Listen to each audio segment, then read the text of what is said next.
उमरझरी परिसरात वाघाचा धुमाकूळ झाला असून खूप मोठ्या प्रमाणात गावामध्ये दहशत पसरलेली आहे. लोक मोह वेचायला जातात, शेतामध्ये जातात, विविध काम शेतामध्ये असतात. अशा वेळेत वाघ शेतामध्ये येऊन शेतकऱ्यांवर, महिला भगिनींवर हल्ला करून पडून जातो. शेताचे काम कसे करावे हे कळत नाही. 10 दिवसांपूर्वी वसंत मेश्राम बांपेवाडा यांना वाघाने खाल्ला.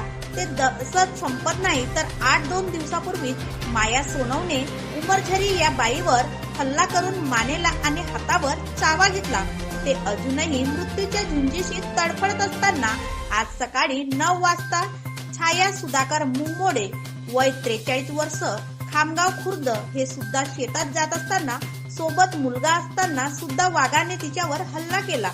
साकोली उपजिल्हा रुग्णालयात आणण्यात आले. त्यानंतर लगेच त्यांना प्रकृती गंभीर पाहून जखमीला भंडारा येथील जिल्हा रुग्णालयात हलवण्यात आले.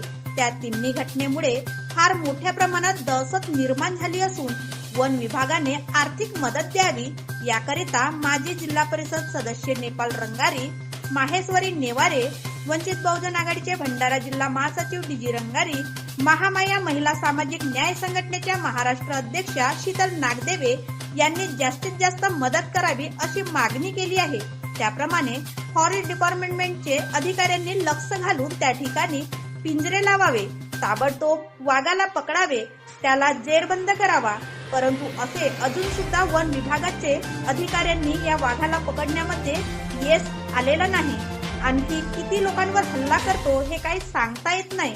त्यामुळे वन कर्मचारी, वन अधिकारी यांनी जातीने लक्ष देऊन त्यांची व्यवस्था करावी व जखमींना आर्थिक मदत जास्तीत जास्त कशी देता येईल या दृष्टिकोनातून प्रयत्न करावे अशी मागणी परिसरातील जनतेने